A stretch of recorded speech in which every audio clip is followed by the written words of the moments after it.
Welcome to Aaron Mahnke's Cabinet of Curiosities, a production of iHeartRadio and Grim and Mild.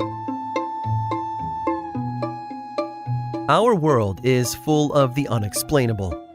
And if history is an open book, all of these amazing tales are right there on display, just waiting for us to explore. Welcome to the Cabinet of Curiosities.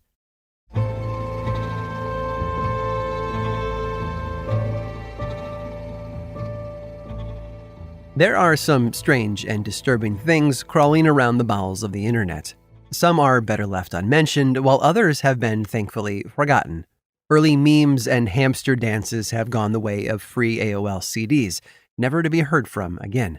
Today we express ourselves online with emoticons, emojis, and cartoon dogs unfazed by encroaching flames. But one piece of the internet of old still lingers on in our memories. In fact, it predates the web as we know it. Back in the mid-1990s, a series of cryptic messages haunted Usenet boards, kicking off an adventure with the potential to either become an epic treasure hunt or a digital dead end. Usenet was an online venue where people would share news and messages, sort of like today's internet forums.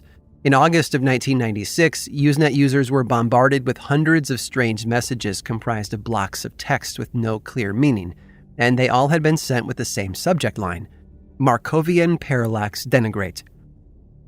Today, as the saying goes, the internet is forever, meaning that what we share, even if we delete it, remains cataloged somewhere on the web. That wasn't the case back then. Most users believed these Markovian parallax messages to be spam, so they deleted them. Many were lost. Only one still remains today. Its contents are nothing but random words and names, strung together without any punctuation. On first glance, the message is meaningless. For example, it starts, "Jitterbugging McKinley Abe break Newtonian inferring Ka update," and then continues on for a few dozen words or so. But it didn't take long for several curious users to start looking deeper into the messages. Their inquiries kicked off what would become known as the first true internet mystery, a puzzle to be solved by the web's best and brightest. One theory suggested the CIA was transmitting coded information within the text. Another believed the key would be found in the subject line. Markovian, you see, could have been related to the Markov chain, or a mathematical system based on the probability that one state will transition to another. For example, whether a tornado will strike a particular area based on the behavior of previous tornadoes. Users toiled over possible solutions, always coming up empty, but it was one particular sender who raised a few eyebrows years later. Her name was Susan Lindauer, and she had sent one of the messages from an email address traced back to the University of Wisconsin. Lindauer had been a journalist who, in 2004, was arrested by the FBI and charged with acting as an agent of a foreign government. In other words, she was accused of being a foreign spy. At the time the parallax messages were sent, however, she was believed to be working for the CIA.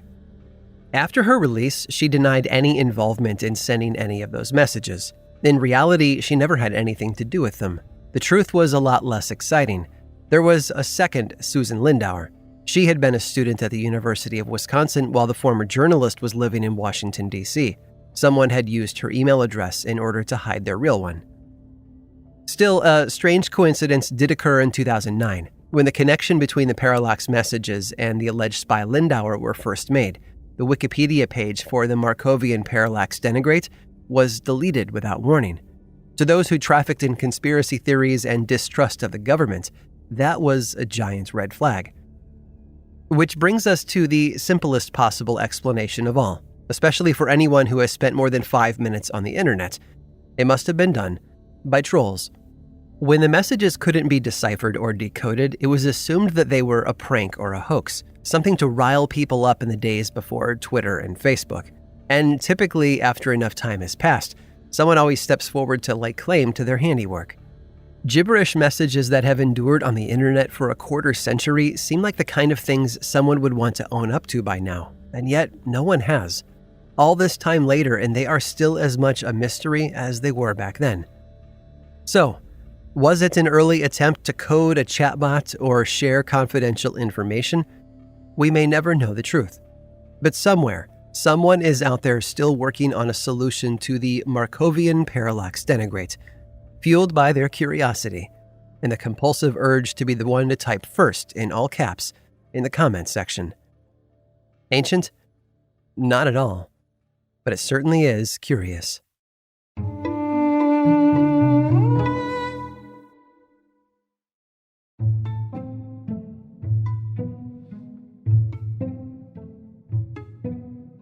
With age and experience often comes wisdom. Those who perform difficult jobs like doctors, pilots, and teachers develop new perspectives shaped by their daily lives. One of the hardest jobs in the world, or at least in America, is that of President of the United States. Just look at the hair of those who have occupied the seat. Dark brown or black on Inauguration Day, only to fade to a dreary gray by the time they leave office. One president with one of the toughest times in office was Grover Cleveland. Cleveland was first elected in 1884, but his 2 terms were very different from other presidents in history, in that he did not serve them consecutively. Cleveland lost his re-election in 1888, only to win it again 4 years later in 1892. He was no stranger to higher office, as he had gone from sheriff of Erie County, New York, to the mayor of Buffalo in 1882, until he became governor of New York in 1883.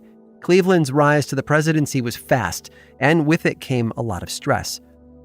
The Democrat spent much of his first campaign fighting corruption in Washington. His opponent, James G. Blaine, was known as greedy and immoral, causing many Republicans to defect to Cleveland's side. Unfortunately, he was not free from scandal himself. Years earlier, Cleveland had been seeing a woman named Maria Halpin. The two had a child together, and after she accused him of sexual assault, he had her locked away in an institution, and the child was sent to be raised by friends. Blaine and the rest of the GOP made sure the public was well aware of just what kind of man Grover Cleveland really was. Despite this setback, the presidential hopeful clinched his wins in every swing state, beating Blaine to become the 22nd president of the United States. However, his troubles were only the beginning. One big issue that he and his administration faced early on was a currency crisis.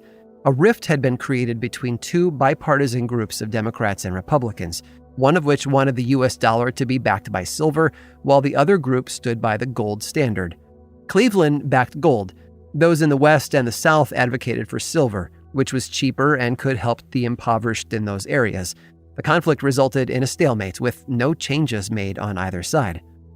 Cleveland also faced numerous civil rights issues during his 2 terms, as well as Native American land disputes, voting rights battles, labor strikes, and countless other conflicts.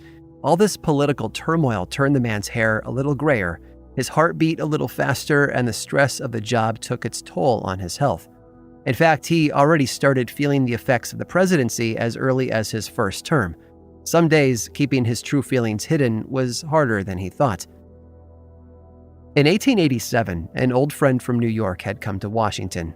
His name was James, and he wanted to build a canal across Panama that would connect the Atlantic and Pacific Oceans, 2 decades before the United States would embark on such a project. James needed Congress to convince Nicaragua, which controlled the area, to let him dig his canal. He moved to Washington and lobbied for months, hoping to move the needle in his direction. During his time there, he also made sure to drop by the White House and visit his good friend, Grover Cleveland. Days before he set to move back to New York, James asked Cleveland if he could bring his son Frank with him. Cleveland agreed, and the following day, father and son walked through the doors of 1600 Pennsylvania Avenue on their visit. They had arrived during one of Cleveland's rougher days. The president had been locked in his office for a long while, but James and Frank waited patiently outside. When he eventually emerged, Cleveland bent down and shook 5-year-old Frank's hand and muttered something odd. He said, "My little man, I am making a strange wish for you. May you never grow up to be president of the United States." It wasn't something anyone expected to hear that day. Frank didn't seem to pay it any mind, though. He actually went on to have quite a successful career in politics later in life. And if that unusual wish muttered to him by Grover Cleveland had seemed like some kind of an agreement, well, Frank broke it and offered a new deal instead. Voters never knew him as Frank, though. To them, he was the 32nd President of the United States, Franklin Delano Roosevelt. I hope you've enjoyed today's guided tour of the Cabinet of Curiosities. Subscribe for free on Apple Podcasts or learn more about the show by visiting curiositiespodcast.com. This show was created by me, Aaron Mahnke, in partnership with How Stuff Works. I make another award-winning show called Lore, which is a podcast, book series, and television show, and you can learn all about it over at theworldoflore.com. And until next time, stay curious.